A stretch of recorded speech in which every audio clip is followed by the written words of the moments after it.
السلام علیکم ورحمۃ اللہ وبرکاتہ۔ معزز خواتین و حضرات، واقعات میں آج آپ کے سامنے حضرت عمار رضی اللہ عنہ اور ان کے والدین کا واقعہ بیان کرتے ہیں۔ حضرت عمار رضی اللہ عنہ اور ان کے ماں باپ کو بھی سخت سے سخت تکلیفیں پہنچائیں گئیں۔ مکہ کی سخت گرم اور ریتلی زمین میں ان کو عذاب دیا جاتا اور حضور اقدس صلی اللہ علیہ وسلم کا اس طرف گزر ہوتا تو صبر کی تلقین فرماتے اور جنت کی بشارت فرماتے۔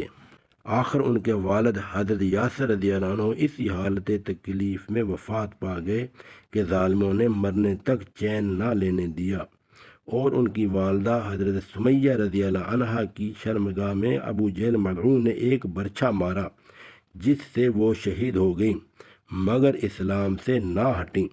حالانکہ بوڑھی تھیں، ضعیف تھیں، مگر اس بد نصیب نے کسی چیز کا بھی خیال نہیں کیا۔ اسلام میں سب سے پہلی شہادت ان کی ہی ہے، اور اسلام میں سب سے پہلی مسجد حضرت عمار رضی اللہ عنہ کی بنائی ہوئی ہے۔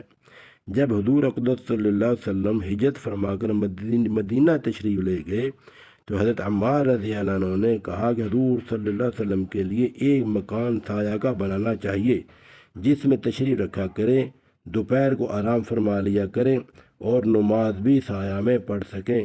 تو قبا میں حضرت عمار رضی اللہ تعالیٰ عنہ نے اول پتھر جمع کیے اور پھر مسجد بنائی۔ لڑائی میں نہایت جوش سے شریک ہوتے تھے۔ ایک مرتبہ مزے میں آ کر کہنے لگے کہ اب جا کر دوستوں سے ملیں گے، محمد صلی اللہ علیہ وسلم اور ان کی جماعت سے ملیں گے۔ اتنے میں پیاس لگی اور پانی کسی سے مانگا۔ اس نے دودھ سامنے کیا، اس کو پیا اور پی کر کہنے لگے کہ میں نے حضور صلی اللہ علیہ وسلم سے سنا کہ تو دنیا میں سب سے آخری چیز دودھ پیے گا۔ اس کے بعد شہید ہو گئے۔ اس وقت 94 برس کی عمر تھی۔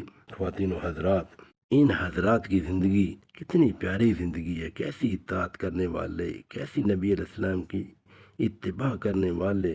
94 سال کی عمر میں بھی جہاد کا جذبہ غالب ہے اور جہاد کرتے شہید ہوئے، اور اللہ پاک کے دین کو عام کرنے کے لیے اللہ پاک کے دین کی خاطر اپنی جان کو قربان کر دیا۔